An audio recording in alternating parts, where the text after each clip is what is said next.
예, 지금부터 제37차 부동산 시장 점검 관계장관회를 시작하겠습니다. 지난 1월 5일 회의 시작 이후 발표된 주요 지표를 보면 최근 부동산 시장 가격이 하향 안정세로 속도를 내는 모습을 확인할 수 있겠습니다. 작년 12월 월간 아파트 실거래가 동향을 보면 강남 4구가 2개월 연속 하락하며 하락폭도 11월 달에 마이너스 0.05%에서 지난 12월 마이너스 0.86%로 확대된 데 이어서 서울이 마이너스 0.48%, 수도권이 마이너스 1.09%, 전국 마이너스 0.91% 모두 하락세를 시현하고 있으며 지난 12월 전국 아파트 매매가 상승세도 통계 집계 후에 최대폭 둔화되고 매수 심리를 체감할 수 있는 12월 서울 아파트 경매 시장의 낙찰률 역시 11월 달 62.2% 대비 15.3%포인트가 하락한 46.9%로 연중 최저치를 재갱신하였습니다. 1월 둘째 주의 주간 동향으로 보아도 서울의 경우 하락세를 보인 기초지자체가 4개로 확대된 가운데 한강 이북 지역에서 1년 반 동안의 가격 상승세를 종료하였습니다. 매매 수급 지수도 전국, 수도권, 서울 모두 매수자 우위를 유지하며 6주 연속 동시 하락하였는데 이것은 18년 11월부터 19년 2월 이후에 최초입니다.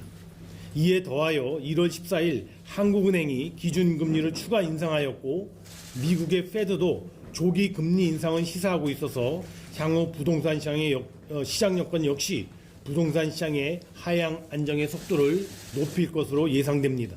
다만 1월 들어서 일부 지역의 주택가격이 선거 과정에서의 대규모 개발 공약에 영향을 받는 조짐도 있어서 정부는 심각한 우려를 가지고 특이 동향에 대해 면밀히 모니터링 중에 있습니다. 부동산 시장의 안정은 여야 그리고 현 정부와 차기 정부를 떠나서 추구해야 할 공통의 지향점이므로 어렵게 형성된 안정화 흐름이 훼손되지 않도록 모두가 힘을 모아 나가는 것이 무엇보다도 중요하다 하겠습니다. 오늘 회의에서는 첫째, 최근 주택가격 실거래 동향 점검, 둘째, 21년 사전청약 주요 성과 및 금년도 추진 계획, 그리고 마지막으로 세 번째, 부동산 관련 유동성 점검 및 향후 대응을 상정하여 집중 논의합니다. 첫 번째 안건에 대해서는 앞서 말씀드린 바와 같으며 두 번째 안건은 21년 작년도 사전청약 주요 성과 및 금년도 2022년 추진 계획입니다. 이번 주 작년 12월분 사전청약 17,000호에 대한 입주자 모집이 마감될 예정입니다.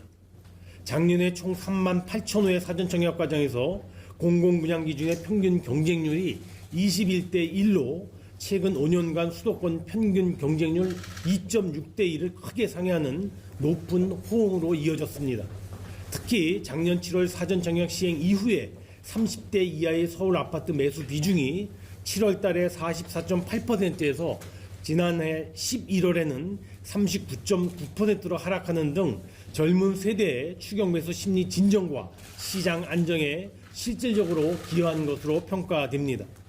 작년의 성과를 바탕으로 2022년 금년에는 물량의 확보와 질적 재고라고 하는 양 측면에서 주택 공급의 천명 역할을 하고 있는 사전 청약의 위상과 역할을 가일층 강화해 나갈 계획입니다.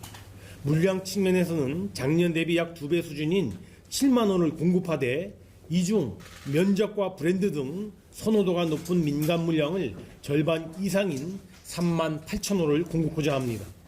질적인 측면에서도 서울 도심 지역에 최초로 실시하고 공공자가주택에 대한 사전 청약도 최초로 실시하며 아울러 경쟁률이 높았던 3기 신도시 물량을 대폭 확대하는 등 수요자 친화적인 공급 유형을 신규로 도입하여 확대해 나가겠습니다.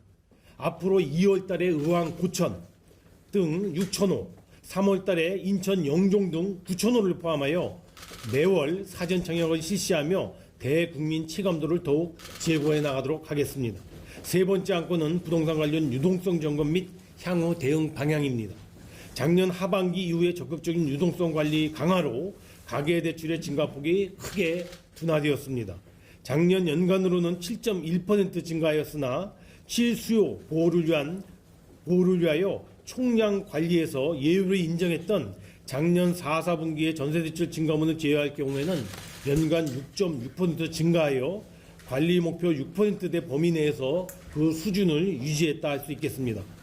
금년 신년이 되며 대출관리 목표 금액 초기화 등으로 일부 언론 등에서 연초에 가계대출 급등 우려를 제기하기도 하였으나 은행권 기준으로 1월 1일부터 1월 14일까지 2주간의 증가액은 작년 동기간에 플러스 4조 원의 30% 수준인 플러스 1.2조 원인 것으로 확인이 되었습니다. 정부는 향후 분기별 그리고 금융기관별 유동성 점검 등 총량 관리뿐만 아니라 차주 단위의 DSR 적용 확대 등 시스템 관리도 병행하여 2022년 금년도 가계부채 증가율을 코로나19 이전 수준인 4 내지 5%대로 관리해 나갈 수 있도록 진력해 나가겠습니다. 모두 발언 여기까지입니다.